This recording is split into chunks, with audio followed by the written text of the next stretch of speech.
Lasiodora Parahybana.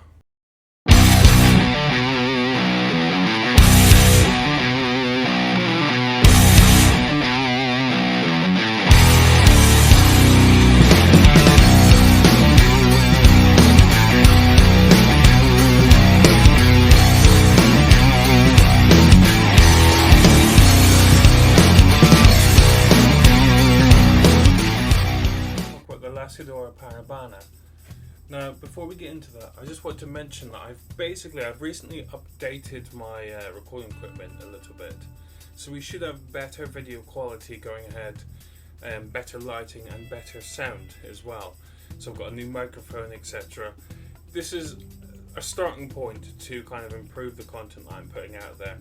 If things get better and I get more response on these videos, I will try and invest it back into what I'm doing here to get, again, more better audio equipment, more better recording equipment, all that kind of thing. But I don't want to bore you with that details. I want to get on with this because there's quite a lot to go through. So I'm trying also a new format as well to go along with everything else that's kind of new. We're going to be doing a feeding video at the end of this one, but I do want to talk a little bit about this species, some care notes and things that I sort of recommend and that I've experienced firsthand. Keep in mind, I'm quite a new keeper. I've been keeping for less than 2 years, about 16 months I would say, and I've got a small, humble collection of tarantulas because I don't want to have anything too large just yet. I'm taking my time and learning about them gradually, as I hope you are too if you're a new keeper as well. So I'm going to talk about what's worked for me, and I would advise as well that you do a little bit of your own research. There's no harm in exploring other regions. You know, I'm not going to restrain you from doing that. In fact, I highly recommend it. Do your own research as well as watching this video. Perhaps with a collective knowledge of things, you can learn a lot before committing to really kind of growing your hobby even further.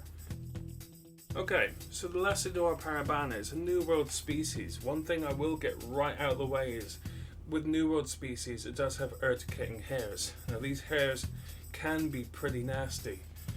So one thing you want to really consider is handling and things. I wouldn't advise really handling any tarantula, there's too much risk involved. But with urticating hairs in mind as well, one of the additional risks is that you're going to get kind of rashes or hives potentially.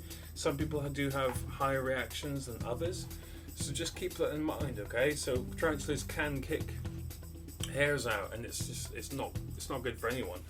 As well as that, there is a risk that go into your nasal cavity, your throat, etc. As you can imagine, having that there irritating is just really not going to go well for you. You might end up in A&E as well, and nobody wants that, you know.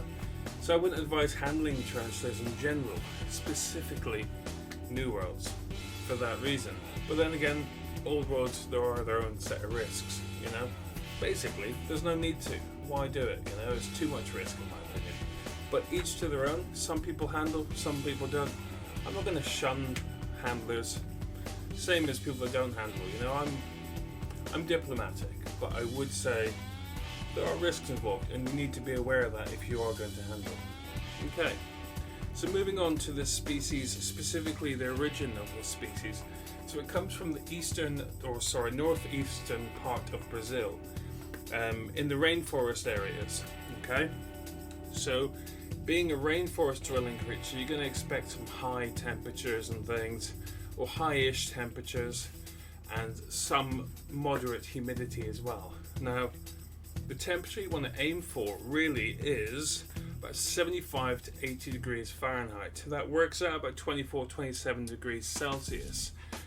Temperatures can fluctuate slightly with day and night cycle, but really the main thing to keep in mind with this species is if you're at home and you're comfortable in a t-shirt, tarantula probably is too. It doesn't hurt to take extra precautions, maybe have a thermostat in place in your house so you can check the temperature on a daily, just make sure that everything's okay. I mean, you never know, you might even have a fever for yourself and you wouldn't notice a temperature drop. So it's good just to keep an eye on things casually, but generally speaking, of course, if you're in a t-shirt at home and you're comfortable, you know, not too cold, not too hot, tarantula is probably okay as well.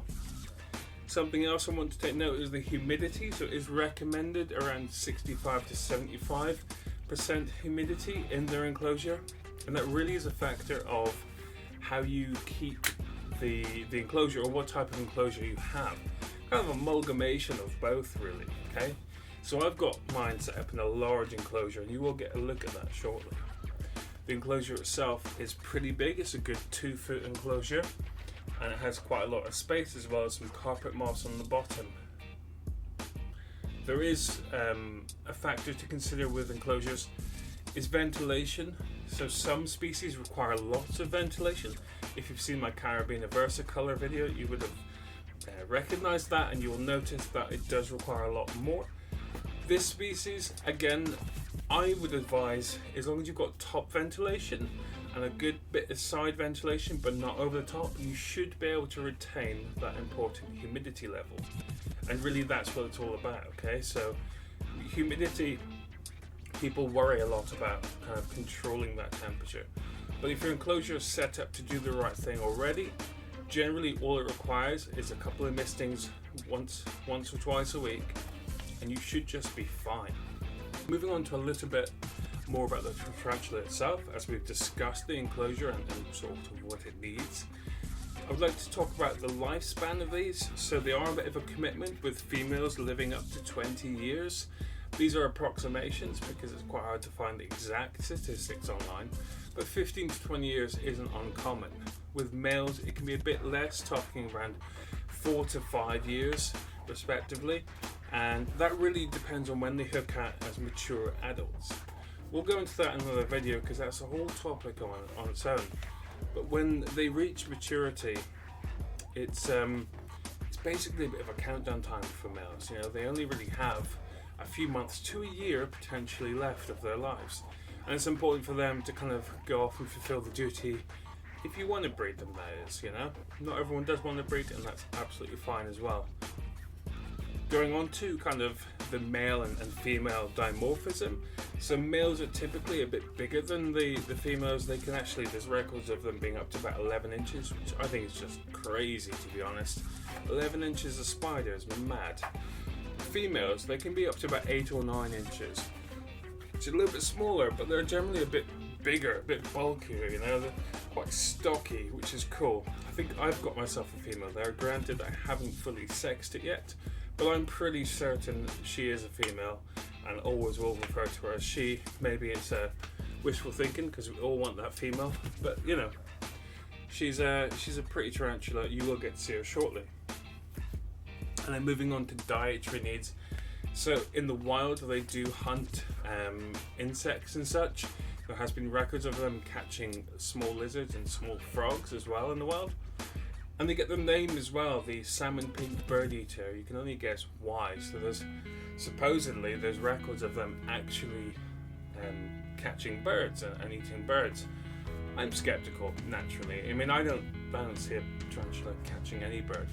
Perhaps if one were to accidentally fall victim to a webbing situation or something like that, or perhaps just die nearby the home of a tarantula, the tarantula might take an opportunity there. But I don't think they typically go around hunting birds. As I said, they are a terrestrial species living on the ground, and birds typically they're up in the sky. So I mean, do the maths. But small frogs, lizards, again, I wouldn't recommend feeding those in a hobby. One, they're terribly expensive to repeatedly, you know, feed them away. Second off, we put like frogs and reptiles and all sorts here, you know.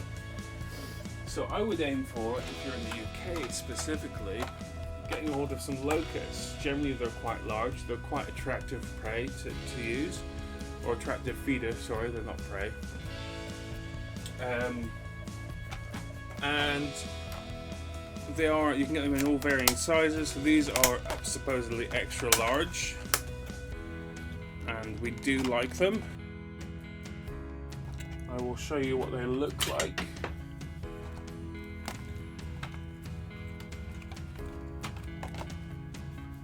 So this is one here. Hopefully you can focus on that okay. And we will be feeding one of these to my Lasiodora Parahybana shortly. So I just want to wrap up here with the fact file. If there's any questions you have about this species, please drop them down in the comments. I will do my best to answer all of them. If there's things I don't know, I will try and support you in finding those answers one way or another. Now, I'm itching to get on with this feeding video, so let's turn the camera around. I'll take a minute to set up, and yeah, let's go for it. So we're going to get on with feeding now. I've got my phone in my hand, which is the best I have for the moment. Again, I will try and get better as we go forward. I just want to see if I can coax this little one out first, okay?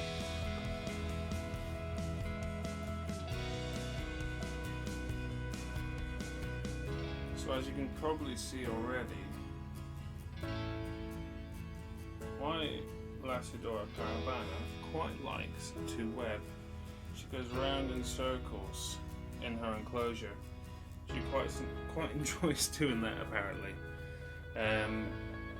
I don't know why. I guess it's her just finding her sort of boundaries and such, which is fair enough. You know, she's got to make herself at home. Got my trusty tongs. I'm going to select a feeder. I'm going to try and find a big one. I think this has a couple of good sized ones in there.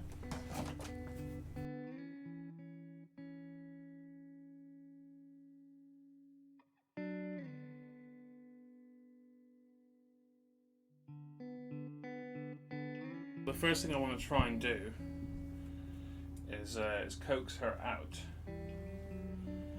and I don't know if you can see, but there are some little feet just around about here and here. Can you even see that? Just above the wood there. I'm not going to go poking around my hand, but I will try and coax her gently.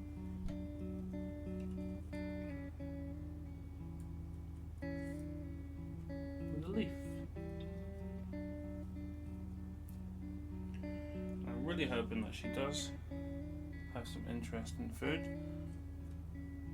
because it would be a shame if she did not.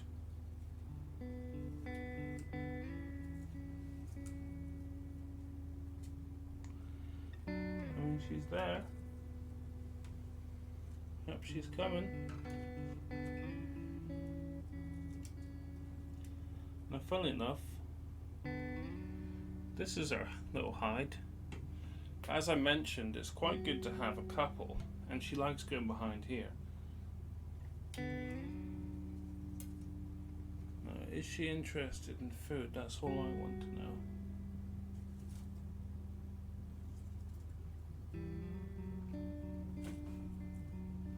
I think she is. A little strike then. Is it strike or is it threat posture though? That's the real question.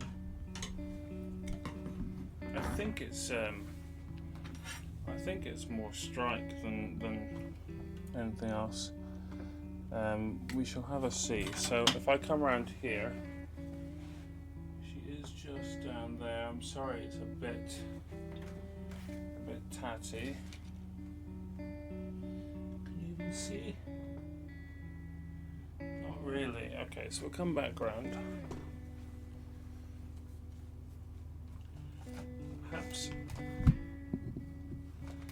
Perhaps if I get a feeder out, we'll try.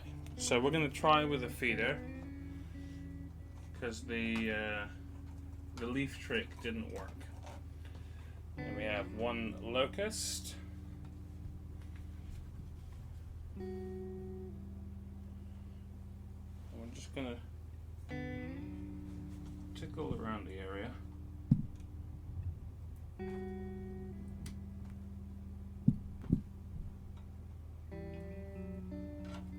Of course, the locust wishes to escape.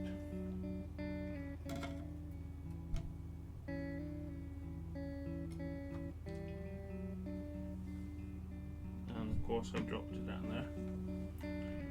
You know, sadly, I don't think we're going to get a feeding video today. It would be such a shame.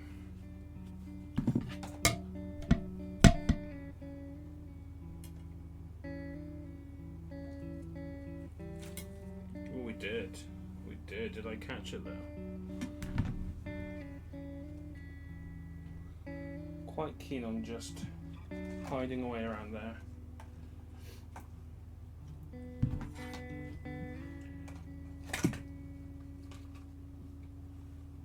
Put that in there for now.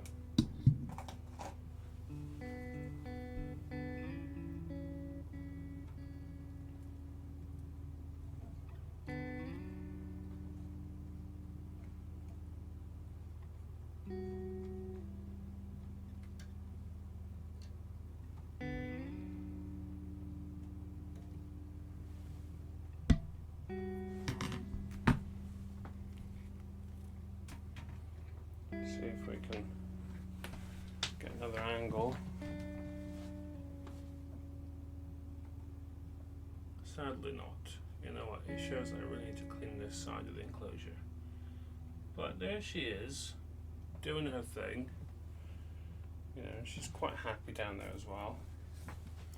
And as you can see, sorry about the equipment here, but she is in quite a large enclosure.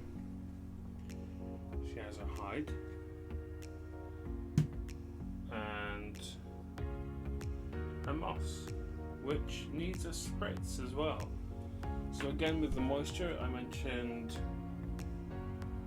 the venting on the top and the front vent that doesn't have ventilation on the sides, which I think helps. So I'm going to get my spritzer and give this a wee hose down now.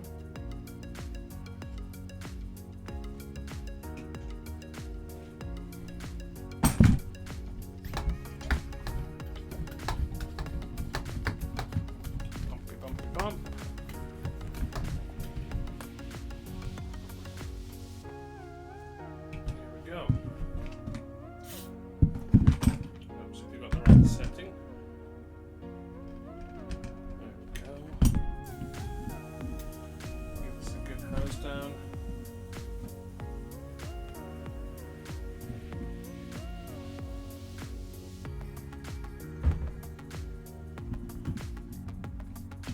There's some plants in there as well which need to grow.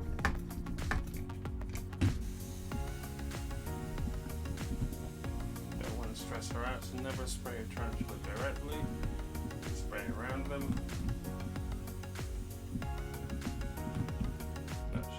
Nice. So I mean, that's basically it. I'm sorry we didn't get the most perfect feeding clip for you. I will there'll be more in the future, don't worry about that. This was mainly trying to get kind of my own experience and suggested care guide over to you guys. So I hope it has helped. Things to remember: don't recommend this for beginners. I highly recommend maybe a Grammastrola pulchra or a Chilitocastle albicollosis. Those are both very, very good for first-time keepers, both very docile. This one is actually considered as docile in the hobby, but I would disagree. I think they're more defensive than they are docile. I've read they were docile somewhere, and I have to disagree with that. But again, disposition of any tarantula can vary drastically from species to species. You could get the Grammastrola pulchra again, which are typically known as being very chilled out, and they could be quite feisty at times, I've heard. So anyway guys, thank you again for watching, really appreciate it, it's great to be back, and hopefully next time we'll get another feeding video for you. Alright, you have a good day, thank you, bye!